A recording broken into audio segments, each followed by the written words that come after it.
Hi guys, welcome back to Bella Gas channel. Keep going, keep growing. Hey, hey, hey, come along with me. Welcome to Balagas, a place to be. Little moments, dreams we grow, sharing stories as we go.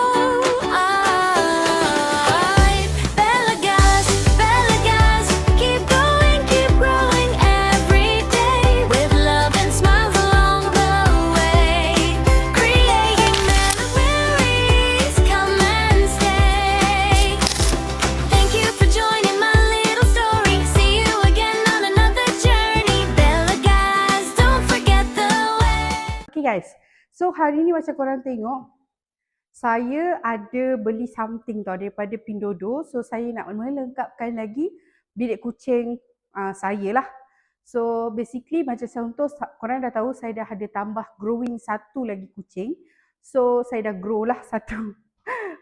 Okay, so maksudnya saya perlukan toilet atau pet litter yang lebih banyak. So kalau 3 saya kena ada 4 lah. So sekarang saya dah beli sesuatu yang boleh tambah lagi untuk dalam bilik kucing saya. Sekarang ni saya tengah unboxing barang daripada Pindodo. So korang dah tahu dah kalau paket hijau macam ni. So murah gila weh, 3 ni saya boleh dapat dalam RM30 sahaja. So 3 pack liter ni RM30 saja. Nampak memang murah gila. So memang satisfied gila.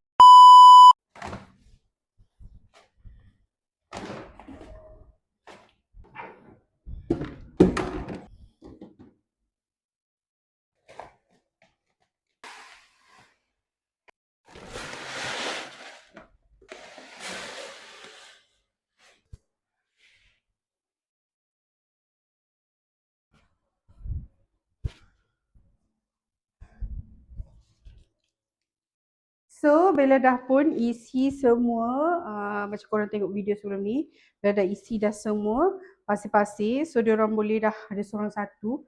Basically kalau untuk toilet, kita kan ada satu extra lah. So 3 plus 1. Macam contoh Bella dah ada 3 tambah lagi 1. So untuk pengembang kucing, kalau boleh saya akan beli satu stack lagi dekat atas ni.